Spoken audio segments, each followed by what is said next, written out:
to some Hatha yoga. So there's going to be some yoga, there's going to be some slightly interesting other things, and a lot of relaxing.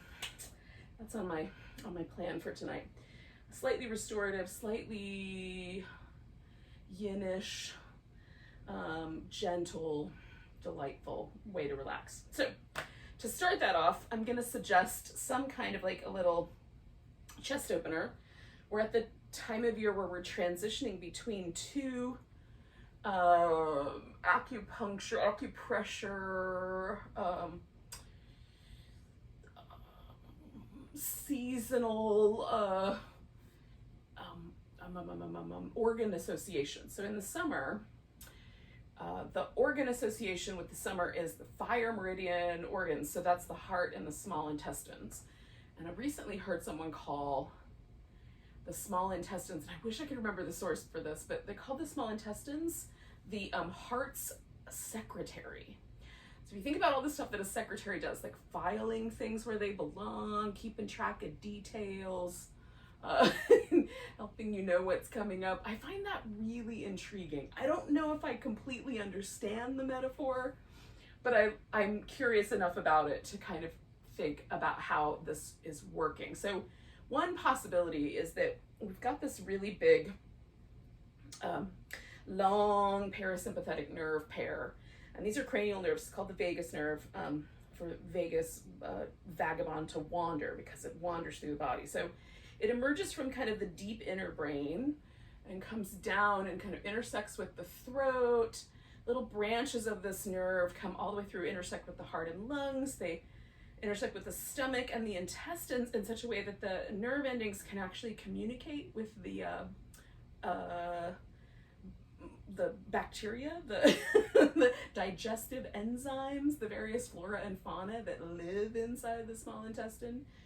And that connects with, there's little branches that connect to the liver gallbladder, the little branches that connect to the large intestine as well. So there are, it's really intriguing to me, this kind of notion that maybe the communication, this notion of the heart and the small intestine being able to communicate, might be largely through this kind of nervous system, our parasympathetic, our responsive, relaxing action. So I'll throw that out there.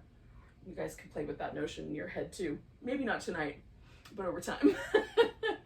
And does sort of suggest that there's a really strong relationship between the way that we nourish ourselves and the way that we feel, right? Our heart center. So in keeping with that, we're gonna do a little stretch through the chest. Now, how to do the little stretch through the chest? You can have a pillow underneath the upper back. It's basically a fish pose. You could take a blanket and roll it up. And when I roll a blanket, I tend to roll it a little more like an oval than a circle, but some people will like a circle. A flatter surface feels more comfortable for me. You can go up and down your spine, or even across like that. Or you can use a couple yoga blocks, or just one, and then something else to support your head as needed. But the shoulder blades will kind of hang out on the block. And some people like the block to go like that in relationship to the shoulder blades, and other people like the block to go like that. And the spacing with where the block goes is going to be critical. The blocks are really heavy and hard, and so how they sit around your shoulder blades, like if it's one or 2 millimeters up or down, can make a huge difference. So play with that if you choose that option. I'm going to go with a pillow. I have an extra blanket off to the side just in case I want more head support. And then I'm going to make some different adjustments with my legs and see what I like best. Oh.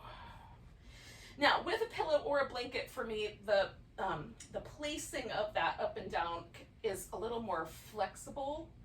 So I can support my whole rib cage pretty comfortably with this pillow, with a blanket as well. I can even come almost down to the very top of my sacrum with a blanket and be very comfortable, depending on the blanket, of course. But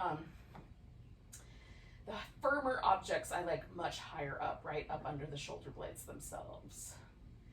So whatever choice you make. Now this situation that I've got going on with my legs, this is constructive rest, and I've just adjusted my feet until my femur bones kind of relax into the socket, and it doesn't feel like my legs want to fall inward or outward. Possibility number 2 is to extend the legs. This does sort of increase the amount of tilt forward. My pelvis tilts just a little forward with that. I could mitigate that by putting a little blanket underneath my hips and adjusting the tilt, or I could sink into that if I like the way that back bend feels. For me, it's hit or miss. Today it feels good, but some days not. The other option is a butterfly, and you can support any spacing under the legs that feel like there's a gap right here for me, so I would put something in there if I choose this option. And that option is nice too. I'm gonna go with the straight legs because that's the one that felt the best to me tonight, but choose for yourself. You can even have one straight leg and one bent leg and then switch them. I'll give you a little kind of halfway marker. We'll stay here for a good 6-7 minutes maybe. So take the time to set it up so that you like it. If the elbows feel like they're floating, put enough support under the elbows that they can relax, rest on a surface. And if this is just never comfortable, none of the options feel good, you can also choose a different pose. We'll catch up with each other at the at the next juncture.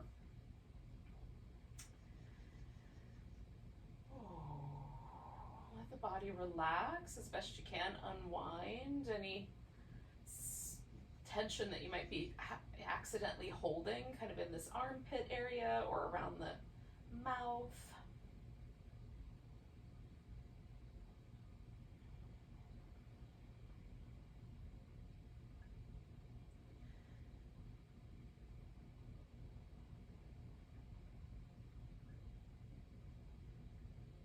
So the way it feels to me too is that I need to relax like the back of my throat.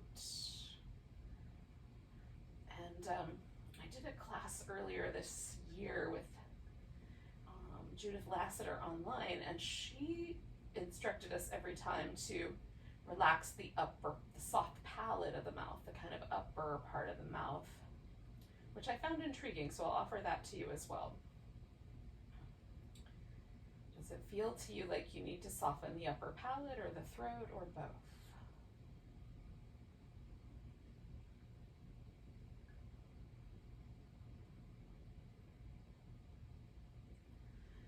Other parasympathetic nerves kind of play in our face and kind of in the area where glasses sit, like over the top of the eyebrow, down the bridge of the nose and across the underside, the kind of bottom of the eye socket. And then those two little lines run into the temples. And can we soften all of that? There are acupuncture meridian points in this general area for the gallbladder, the heart, as well as the triple burner, which is in part how our body flips between stress response and relaxation, and also in general, maybe something to do with the metabolic processes. It's not super cut and dry in my mind.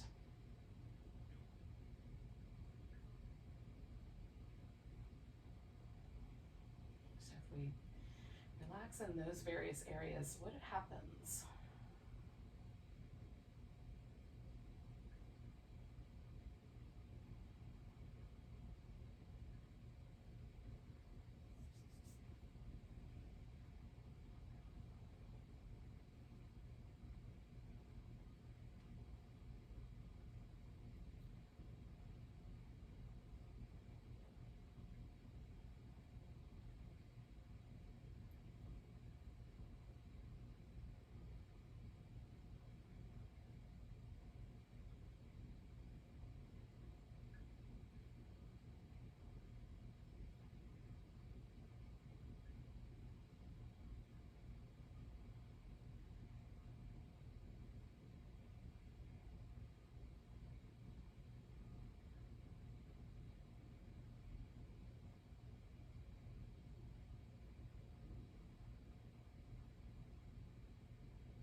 like another half here.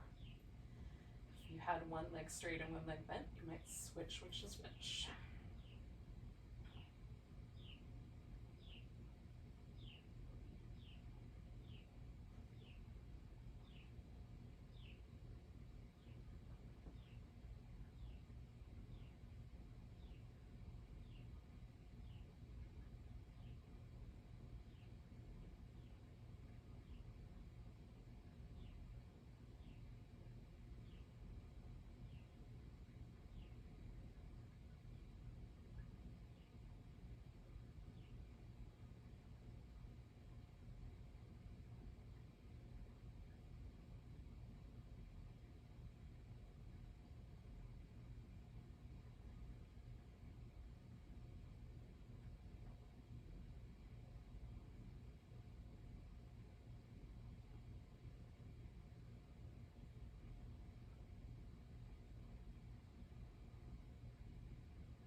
Bit longer here.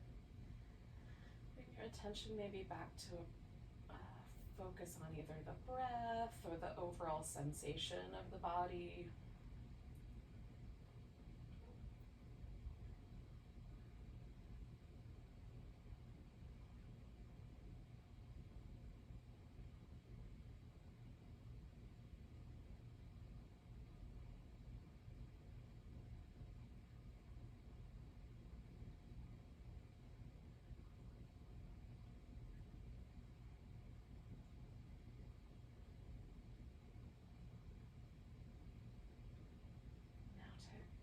Away from this pose, I'm going to start with just changing my legs. So I'm going to bend my knees. If you had a butterfly going on, you might bring the knees together, straighten the legs. And then giving myself just a moment to sort of massage back and forth a little bit. With a block, this is trickier, but I've still done it. A little bit softer going with a pillow or a blanket. Kind of rock back and forth, and then I'm gonna roll to whatever side feels the best and take it out from underneath me. Coming back, there is an impression left behind, and so I'm gonna sort of mess around with that impression. So if I protract my shoulder blades way off to the side, so they're kind of out of the way, and I round my back just a little bit, just flex it just enough to press right in between the shoulder blades into the floor. And then rock back and forth. Feels kind of nice. There's a lot of tenderness there. Maybe don't do that. Choose a different way to approach it. And then I'm just going to tuck my shoulder blade in on either side and retract it in and give that area a little squeeze. And kind of find a neutral position for my arms and see what happens. Sometimes for me, a little sort of release happens in this pec minor muscle in the front, and my shoulder blades sit more level on the floor. They just feel a little bit more balanced just automatically. I also I'm taking like a little baseline reading here just to see how my shoulders feel. Does the right one feel the same as the left? Is there any sense that one shoulder blade is slightly tilted or pulled on in any direction. And like the only difference for me, and this is pretty common, I notice this almost every single day, is my right shoulder blade, like the bottom little tip of it tilts towards the floor just a little bit more than the left one does. Otherwise, mostly level on the ground, but there's a little extra pressure on that one side. Sometimes when I first get up in the morning, both shoulder blades feel that way to me, or if I've been sitting at the computer for a long time. So we're gonna do a little movement pattern for the shoulders, and we'll see, like now that we've taken a little base reading, we'll see if anything happens. So I'm gonna start my legs anyway in this constructive rest. You're welcome to have your legs out straight if it doesn't tug on your pelvis too much. But we mostly want everything to be neutral in the spine. So that's what we're aiming for. We're gonna reach down towards the heels, bring the arms up. The shoulders are gonna protract way out. And then as we bring the arms overhead, elevate the shoulder blades as high as they'll go up towards your ears. Coming back, protracting. Pull them down as we get to that bottom spot, and then when your arms are resting, draw them in and kind of squeeze them toward each other. So we'll take the shoulders through this range of motion. Trying to get the shoulder blades moving. Like another, I don't know, 3 more times. This will be 1 and then 2 more after this. A little squeeze at the end. There's nothing really super special about this movement pattern, but notice if there's any tenderness. You know, sometimes little tenderness will come down the arms or near the elbow instead of at the shoulder. So just whatever sensations you might notice. Rotator cuff issues don't always show up right on the shoulder. Sometimes we perceive them at the other end of where they tug. All right, bring the arms straight up, and we're gonna work with that protraction retraction. So we'll protract and then squeeze the shoulder blades together against the resistance of the floor. And we'll just do that a few times.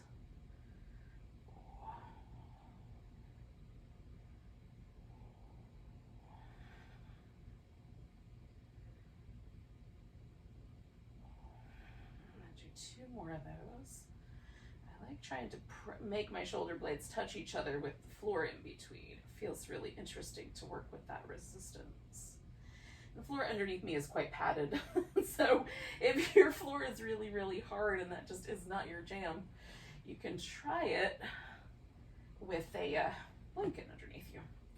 See if that gives you anything to squeeze with your shoulder blades. I'm squeezing my yoga mat and probably the carpet padding underneath it.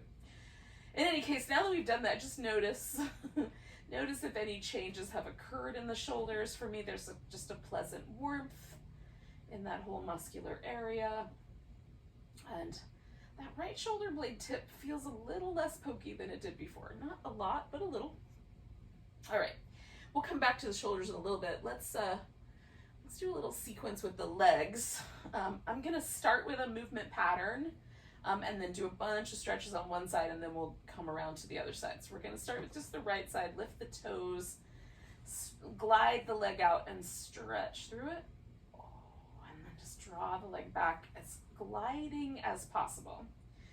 So we're going to try to keep this hip flexor as relaxed as I can as I glide out, stretch through that whole length of the body, and glide back, a little rest in between.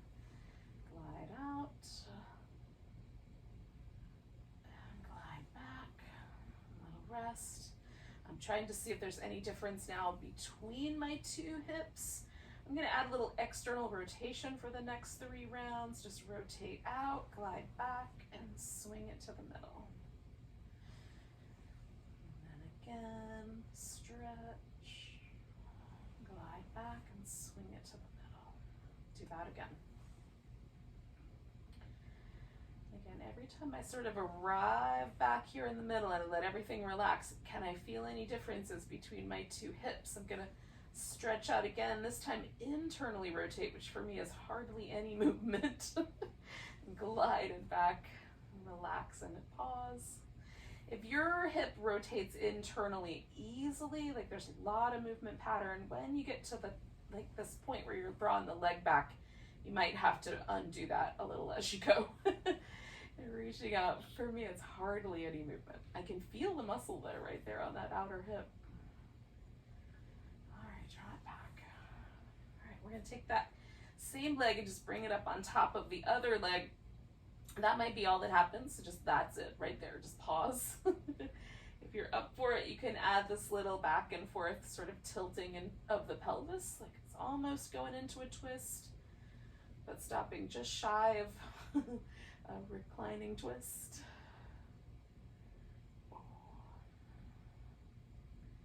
I like the sensation that I get in the kind of external hip rotator area, and this kind of lower part of the outer glute. If that is not your jam, again, just modify things as you go. All right, I'm gonna bring this leg in toward me. You can bring both legs in. I gotta get up my mat a little ways though. So this becomes a little bit like a pigeon pose, but I'm gonna do this as a rock the baby. So I'm gonna leave my left leg straight, or even maybe leave the foot on the ground. It's feeling okay either way. I'm just gonna rock this back and forth. You can also hold on to both your legs in that position where one leg is over the other. All right, this is where I'm gonna grab a strap.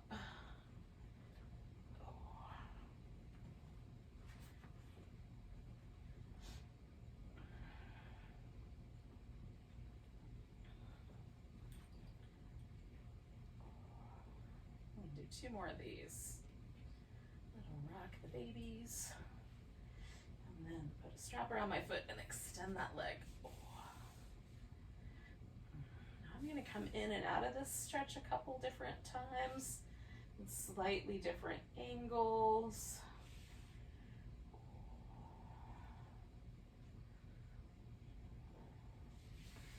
I find an angle that feels pretty good. I will potentially expand on whether that's good or not in a second, but if it feels like a pretty good angle, I'm going to pause right there for a moment.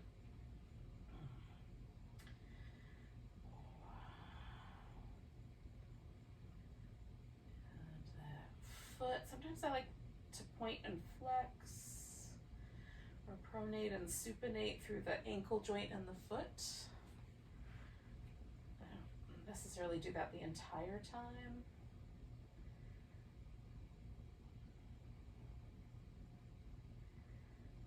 It's nice to sort of explore the stretch. So like that, you know, there's a general thing that's happening, which is that the back of my leg is being kind of tugged on, right?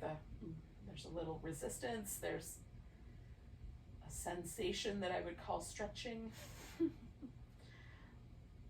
then as I just gently sort of move the foot and the ankle, what happens?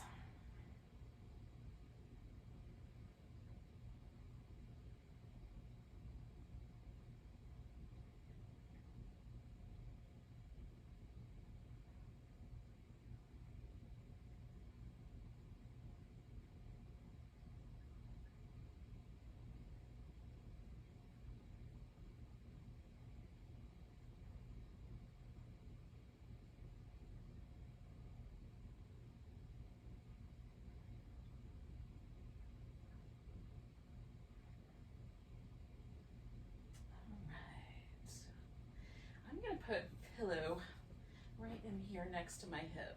I'm going to get rid of this big mama.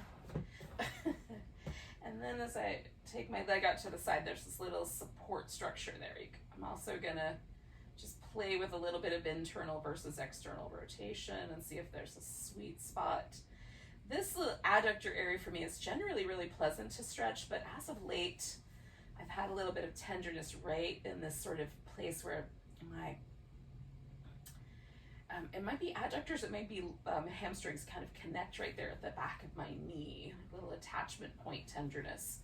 So I'm being a little kind, and I will suggest the same to you. If there's any tenderness either at the attachment point at the knee or the attachment point at the groin. This is a sensitive area. There's a lot of tissue here that fills in this space. The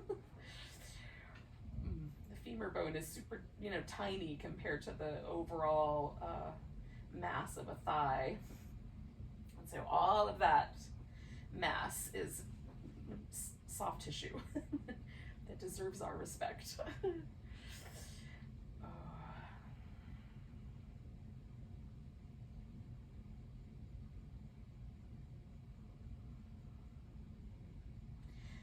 Another option for this is to roll onto your side and extend the leg straight up so that it's the same shape, just turned 90 degrees. I like that shape as well.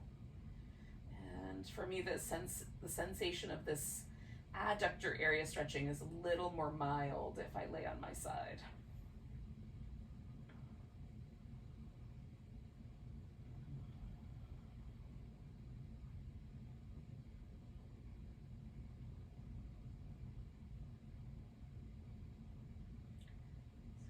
Engaging in a little bit of movement here and there to just keep me conscious and present with the little teeny subtle sensations that this pose offers.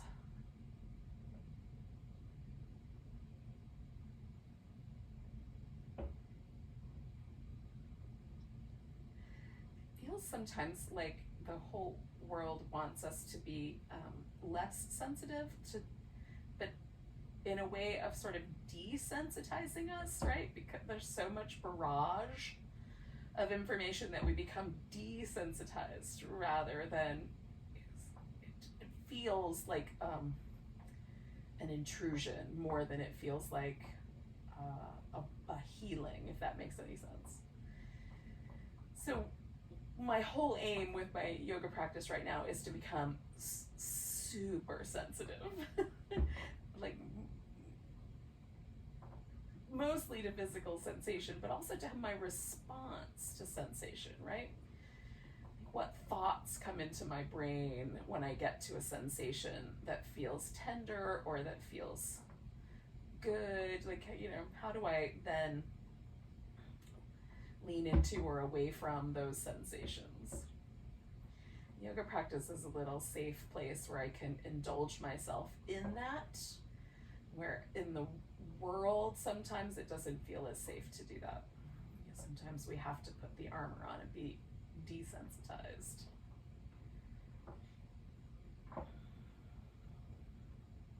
My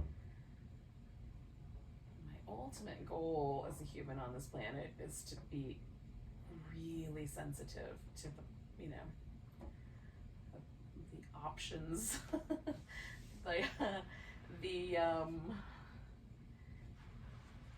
the full verve of being a human alive right now. All right, I'm gonna do my quads. To do that, I'm gonna roll onto my left side and I'm gonna bring my right leg behind me like a dancer. I'm gonna keep using the strap, but you don't have to. You could use your hand with any of these really, but here's how I'm gonna do this. I'm gonna put my left arm up, and that's gonna be a pillow. You could do something else if that doesn't work out. I'm gonna hold the strap with my left hand over my head. And then that way I can use my right hand as like a kickstand. Now for me, the combination of extending the hip and flexing the knee is the movement, the magic, the pattern. I can also play with like how close my legs get versus how far out I extend. So a little bit of abduction, adduction action.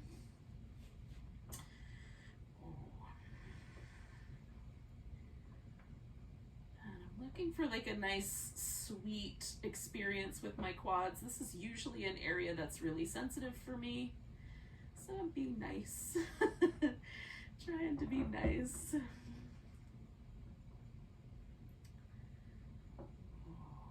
I'm always trying to be nice to my body, but sometimes that's a new idea.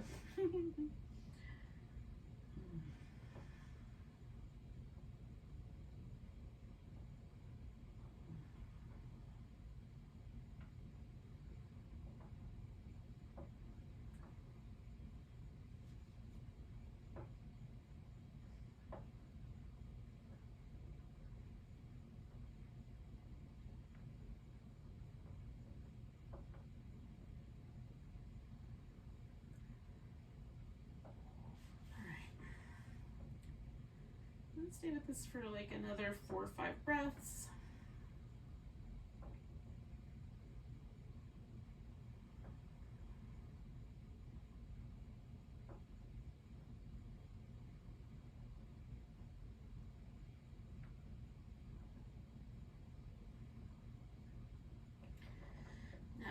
I'm gonna release my foot and slip the strap off, and then stay in laying on my left side for a moment. So I'm just gonna make my legs a little more sturdy. I am also going to use a block to put my head on so I can move my arm.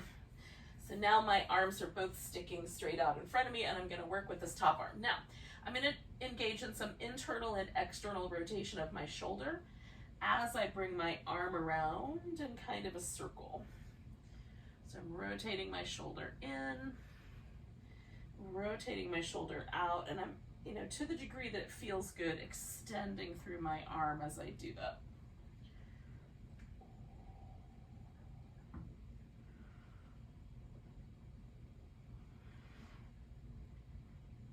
I'm gonna go the opposite direction.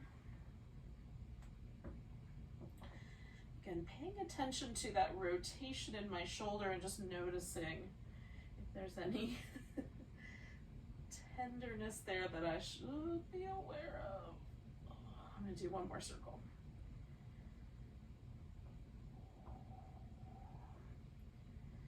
All right, I'm not quite done here, but I'm kind of done here. So here's what I'm going to do. I'm going to roll my shoulders back to the floor.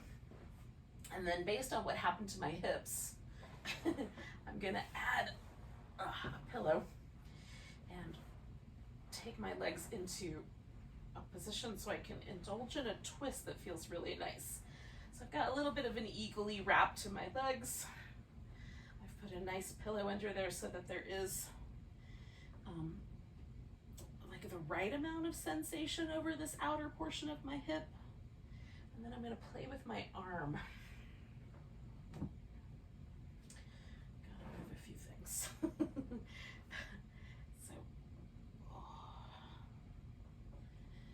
trying to see if I can extend my arm in such a way that it feels interesting and not too spicy, but does sort of get to my pec minor or pec major muscle rather, this big chest muscle.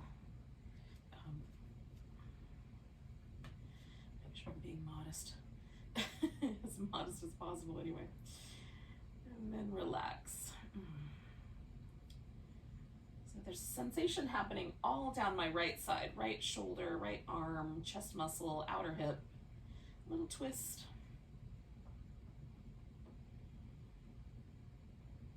And that's a lot of territory, so not so much that it overwhelms, but I can still be really keyed into the little details. So the sensation is too strong. It's hard to key into all the details because everything just wants to go right to that really strong sensation. So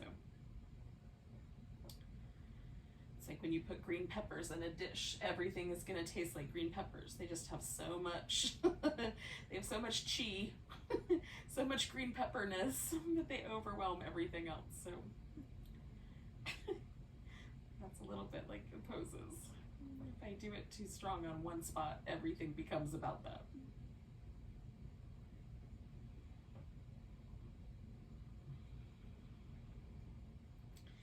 Tune into the pinky finger. The pinky finger is the origin point or ending point, depending on how you look at it, for the heart and the small intestine meridian. One kind of runs on the inner under edge of the pinky. One runs over the top edge of the pinky, kind of between the knuckles. And is there any sort of sensation there that you can perceive as we tug on this fascia?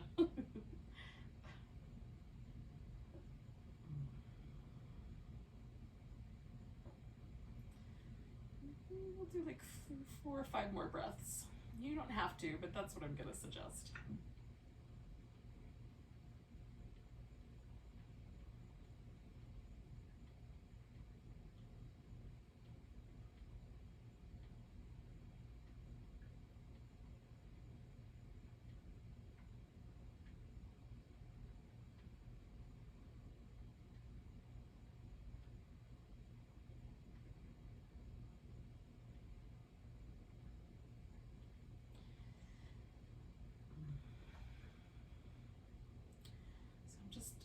my shoulders in for my last breath here.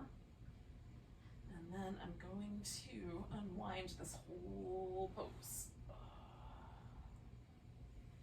And give myself a moment.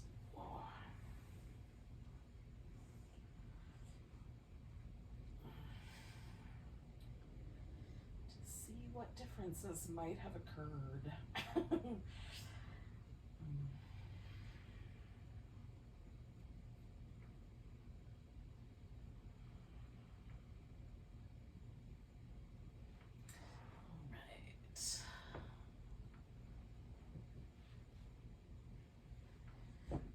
Definitely have an asymmetrical feeling.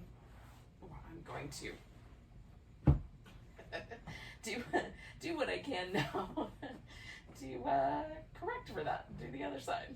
So I'm coming back to my constructive rest, this kind of place that we started, and just noticing if there's any differences between sort of the way the right side feels, the left side, kind of inner bowl of my pelvis, and the leg. I'm really interested in feeling this kind of area where the iliacus lives, kind of in this outer bowl of the pelvis, kind of seeing if I can consciously relax that muscle into the bone structure, right? As opposed to, often I feel like it tugs towards the center point. So can I, it's not a muscle that's normally, has a lot of sensory data, but can I sense into it anyway, right? So as I'm hanging out with that, I'm going to do this movement pattern, toes up, and again, 3 rounds just straight up and down, stretching through the length of that hip flexor area, and then bringing it back, a little relaxation in between. See if I perceive changes. For whatever reason, there's like a little spot on my mat that makes it makes me want to jump over it. So I'm going to try a slightly different angle, see if I can get a smoother movement pattern. Nope. Let's try a little higher. Okay, one more. Oh, that's better. So now I'm going to do a few external rotations. As I go out, I'll rotate outward. Stretch. I love the way that hits a little differently. It's still the same general area in the center of my body, but it just hits a little different with the external rotation. It's definitely, that's the inclination that my hip has anyway. So I might just be feeling like a familiar pattern. Sometimes familiar patterns are comfortable, even if they're not good for us. Rotate inward and draw my leg back. I'll do 2 more of those. Stretching out. Internal rotation. Coming back.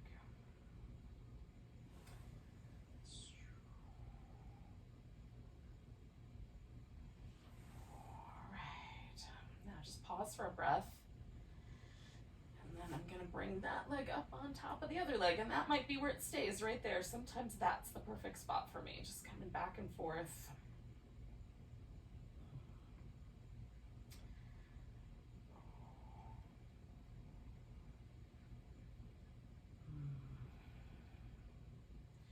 So again, I'm going to bring this left leg in toward me for a little rock the baby, but this is not required. You can stay right there. You could bring both legs in instead of just the one. And you don't have to keep the movement pattern.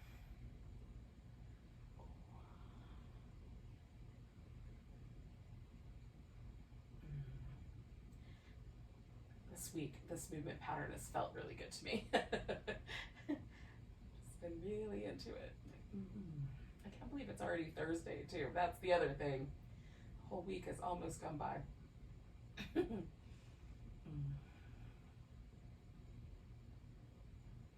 Okay, I'm going to grab hold of the strap. I'm going to do 2 more. And then I will kindly, with a little trial and error, extend my leg and see if there's any tenderness, if I feel a sweet spot. Got some data. Now I'm gonna set myself up.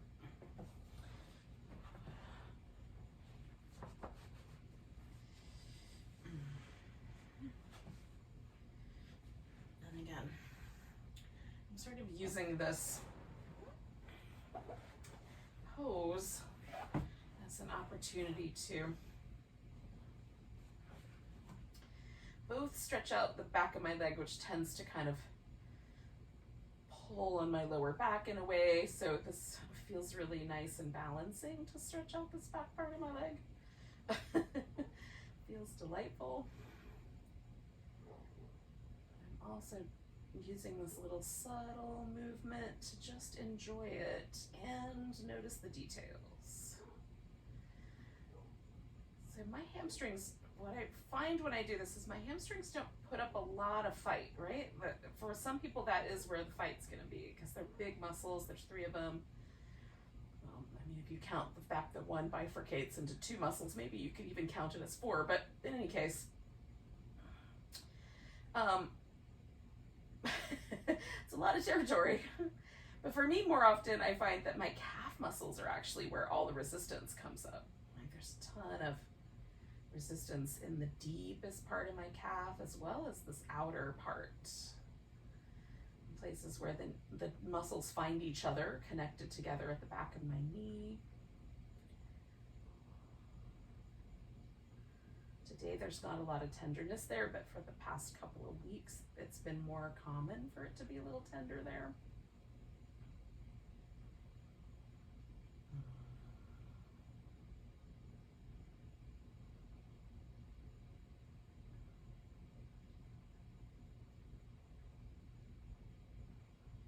When I was really little, there was this Bible story that I was told, and I cannot remember the origin of it nor much of the detail, except that there was some sort of sculpture made. I feel like David might have been involved in this in some way, but in this big sculpture, they made the feet of the character, or whoever they were sculpting, they made the feet and the lower legs out of clay. And so that resulted in the sculpture falling apart. And as a kid, I remember thinking that I sort of had, like, I had feet of clay. Like, that just felt like, oh yeah, I've got feet like that. Got lower legs like that, which I think is really fascinating now as an adult. I'm coming out to the side, by the way. I've got this pillow here. And again, I'm gonna just sort of gently tease into these deep, delicately connected adductor muscles. I find it really intriguing that as a child I had this weird intuitive sense that the lower half of my leg was going to be my it's going to be my sensitive area, or was a sensitive area.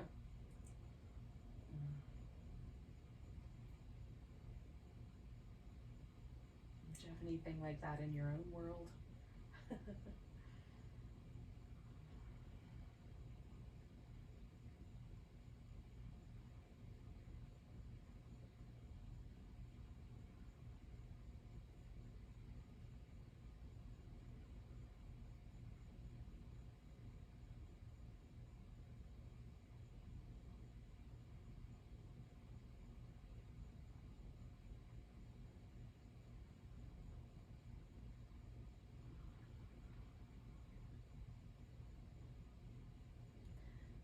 Really intrigued when I start to stretch into really tiny, like little areas that are really tiny compared to the, like a little attachment point right at the knee. That's such a small area compared to the full, like, width of the muscle in the inner thigh.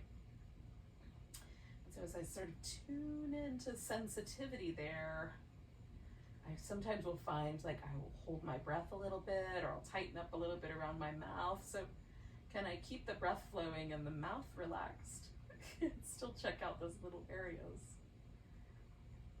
I'm going to do a couple more breaths here, and then we're going to swap over. At least I'm going to swap over for the quad stretch. If you're coming along with me for the ride, then probably you will too. One more. All right, so I'm gonna bend that knee and kind of release the leg a little bit and maneuver myself into this quadricep zone. Again, for this pose, I'm gonna use my right arm as a pillow so I can just reach overhead and hold on to the strap.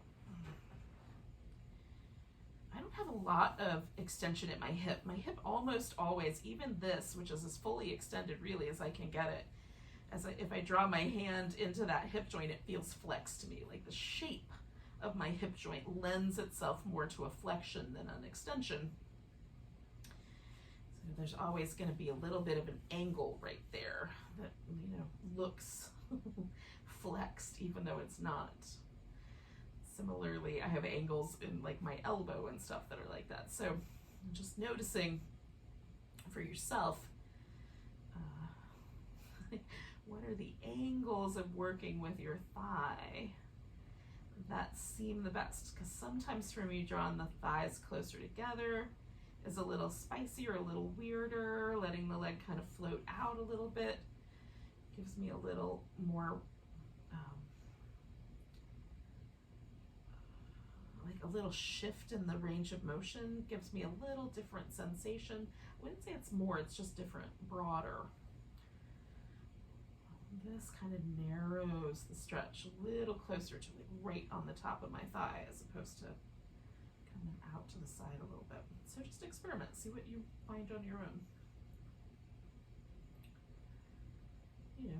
Slowly and within reason.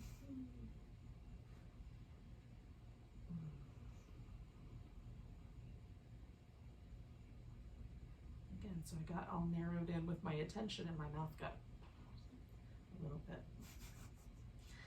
I was starting to purse my lips, so I'm just gonna relax there, breathe. Hang out for 4 or 5 more breaths.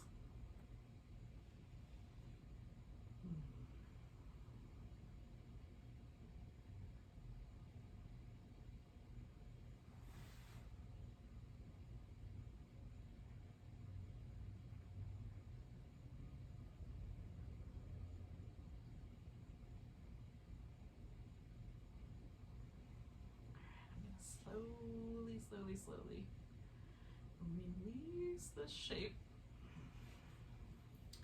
Slip the strap off.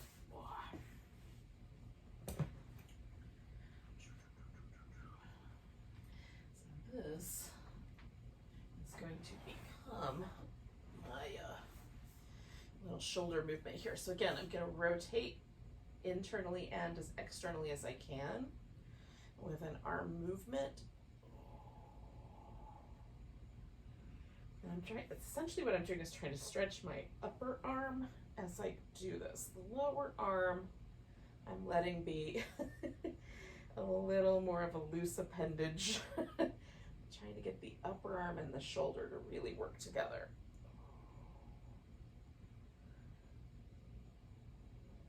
And do one more, go in that direction. Oh, it just feels really good.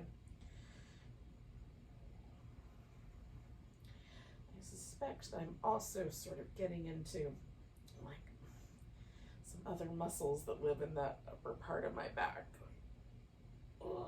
The serratus or the rhomboids or something else is happening, but it feels really nice.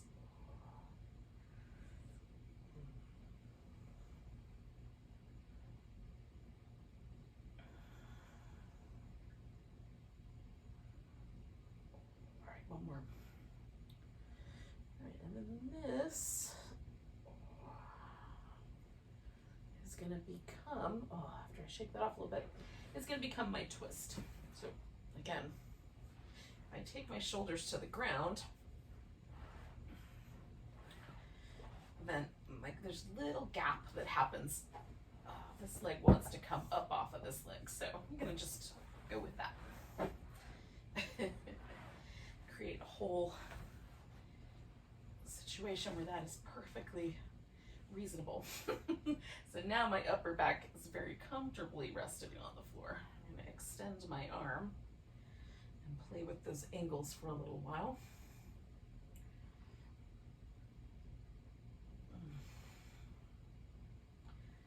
And again, try to relax as deeply as possible through that body. Now in this case, it's my left arm. And for me, the left arm is a little more sensitive in this acupuncture sort of pathway for the heart and the small intestine. I just feel it a little bit more on my left side. Sometimes there's a sense of kind of maybe warmth is the right answer. Sometimes there's like a little, it's subtle, incidentally, but almost like a little zing. Zing sounds more exciting than it really is, but there's just a little sense that a little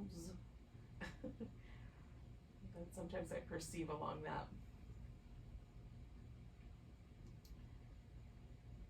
Pathway from my pinky finger out through my shoulder.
Do just a couple more breaths. Now we're gonna eventually come to a seat. I'm gonna use this opportunity. I'm gonna roll into my back, do a little jiggle, then I'm gonna roll back onto my side and then sit up. So I just want to release the shape.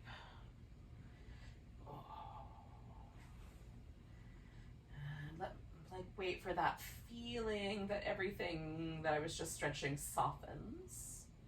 And there's a little receptivity that returns.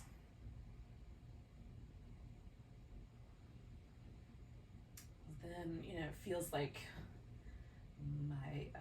the tissue of my body is going, yeah, all right, we can do another yoga pose now. There's a kind of agreement that seems to come up. All right. Now, sit in a way that's comfortable. I'm just going to do a cross-legged position because that's comfortable, but whatever works for you. If you want to sit on a cushion and that sort of thing, do that. If you need a little bit more time to come to a seat, take your time. There's no rush. I'm just going to pause here for a second, let myself get settled. Now, we're going to do this little 5-point acupressure massage that is something you can put in your back pocket for sort of sudden stress or stress that kind of, launches onto you. Everybody has a slightly different response to stress. And in the system, the Taoist system, this is kind of perceived as there are 5 elements. There's earth, water, fire, metal, and wood. And we have a balance of those elements, but most of us have a kind of, we lean into one or another for various stresses or things that happen in life. So when life kind of comes at us a little bit, we're going to have probably most of us are going to have 1 or 2 common themes that show up. So if you are dominant in the water element and things kind of come at you, the first emotion or the stress response is going to be fear. You might feel that as like a loosening, kind of shifting in the bowel area, or kind of knot of fear in the belly. And working with the water element is working with the kidneys and the bladder. So we're going to work with the bladder meridian, right where it comes kind of in between the eyebrows. So this little area that wraps around into the eye socket and up the kind of in between the brows. And sometimes I do this as a massage. And sometimes I do a little tapping there. I just kind of tap on the meridian. And with tapping, you can't get super precise because, you know, it's not like we're not an acupuncture needle. So we're just kind of maybe using 1 or 2 fingers, and we're giving ourselves, getting that whole area. So as you do that, just breathe, kind of, again, relax the body, try to feel yourself just gently receiving a little support. And, you know, we may not be stressed out right now because we're doing yoga, but, you know, you can put this in your pocket for later. So that's water element folk, people that lean into the water element a little more heavily, and, you know, the stress response is fear. Some of us are wood people. We lean into the wood element a little bit more.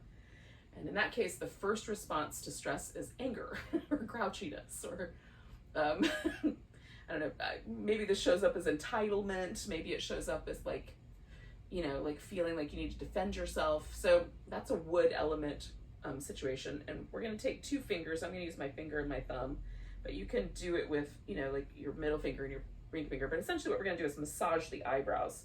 So we're going to pull the eyebrow a little bit away and kind of pinch it and massage it outward.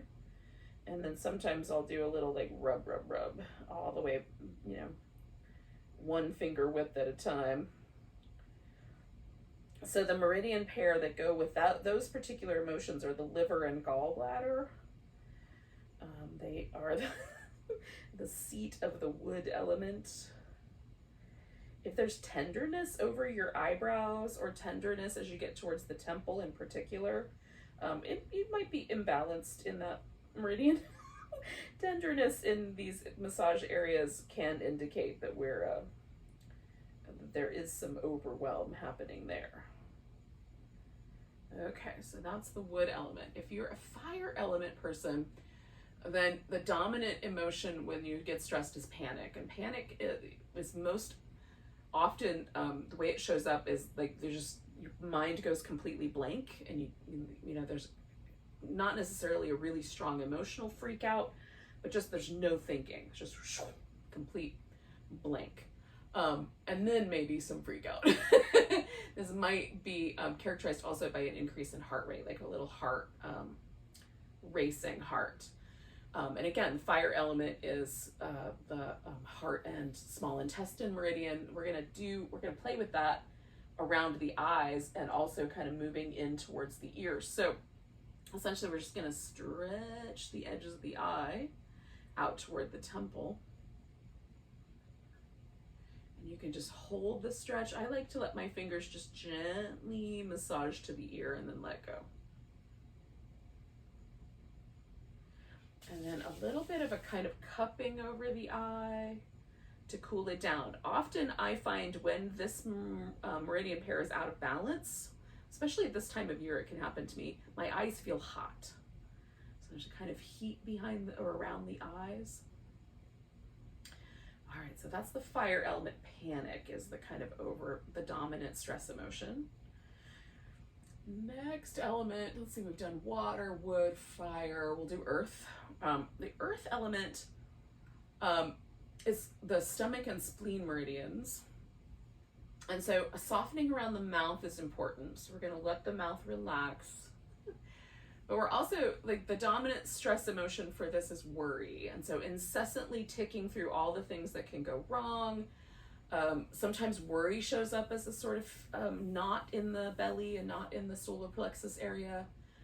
So we're going to massage the outer part of the arm by kind of hugging onto the arms and giving ourselves a little squeeze, like we're giving ourselves a little hug.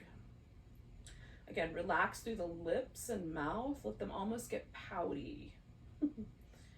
Just giving ourselves a little squeeze, a little hug. And I like to rock too. It just feels soothing.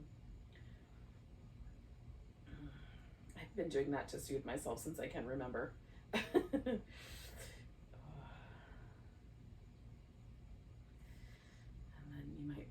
take a few moments to just sort of meditate. You know, do that as long as it feels intuitively good, and then just hang out with it, see where it lands you with all of these. I think the last element is the metal element. So metal is the dominant stress response for metal is sadness or grief. Folks who are metal dominant might be a little bit more prone to depression as a stress response to life, kind of checking out a little bit. Or it might literally just be tears, right? It could be just sadness, that's the first response to stress. So again, all of us have a balance of these elements, and we might just find that one or two of them are more dominant. The metal element is found or represented by the lungs and large intestine, and those run into the thumbs. And so the way that we're going to work with this is we're going to give our thumbs a little squeeze, a little massage, and just kind of hold on to the thumb. Just wrap it up and give it a little squeeze. And I do this with both thumbs. And again, we're just relaxing into, you know, as we're giving ourselves this little band-aid, this little first aid for stress. Also just wrap in. Now, when I was in my 20s, I worked in this Native American art store. Like, we sold jewelry and Native American art and all kinds of things that were made by various Native tribes, mostly in the Southwest. So while I was working there, there was, I guess, a building being built downtown. There was a whole group of Navajo guys who, I'm trying to remember what they called themselves, Spider-Men, because the job they had was to scale these buildings and do the metal work. They put riveted the metal structure of these downtown buildings together. But he would come in and chat me up periodically while he was working it. And he showed me a really interesting thing that sort of goes with this. He said, you know, anytime you're feeling homesick, this is a thing that the Navajo, I guess they teach their kids, or at least he said his grandparents taught it to him. If you tuck your thumbs in and then you take your fingers and wrap them around, he said, the fingers represent all of your ancestors, your relatives, your grandparents going back eons, and maybe the ones you also know, and your thumbs are you. So if you just wrap yourself in a little blanket, I think that also works for this meridian, is to just kind of wrap your thumbs up. I thought that was fun. All right, so that's our little rescue remedy for stress. And then you can do those things when you can't get on your yoga mat for very long. All right, friends, the last thing we're gonna do is some kind of an inversion, mild inversion. So what you could do is take a bunch of pillows and stack them up and put your legs up over that and do kind of a shavasana with a really a super elevated leg. I'm gonna do legs up over my couch because it's here and it's handy. So I'm gonna put a blanket down to land on so it's a nice soft surface. Another option would be legs up the wall, right? So if you've got a wall space handy, you could do that part. All right, I'm going to wiggle myself into place here. The hardest part is getting this into place without getting my hair caught in my armpits. So if I can pull that off today. Now the space between, like the length of your femur bone, if it doesn't match the chair or the couch or the pillows, you can play with the angles. You can build up more support under the calves, which I've done by taking a throw pillow and just sort of popping that in. Another possibility would be to elevate the hips if it's too tall and it feels like your knee is hitting really hard against the edge of the chair. Put a couple blankets under the hips so that the hips elevate a little bit and match the chair height a little better. If I use a dining room chair, that helps me out a lot because my dining room chairs are just a little taller than my thigh bone. Oh. And we'll just pause here for a bit. Hopefully, feeling like we can relax through the mouth, around the eyes, the shoulders.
Come on, then just tune into your breath.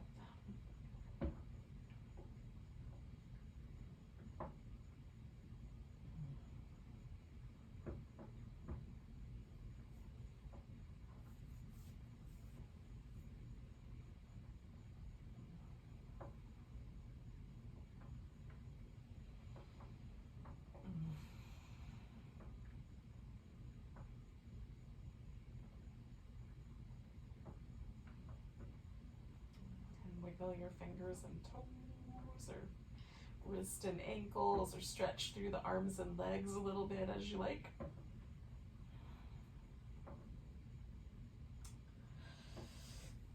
I'm gonna hang out on my side for a moment before I sit up. Join me when you're ready.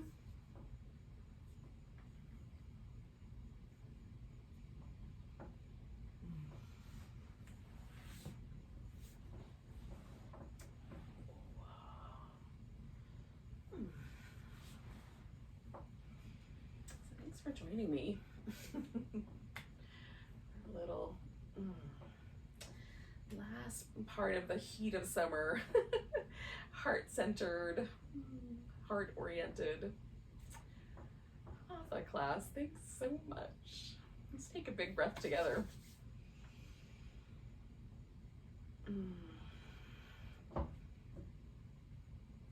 Namaste, friends.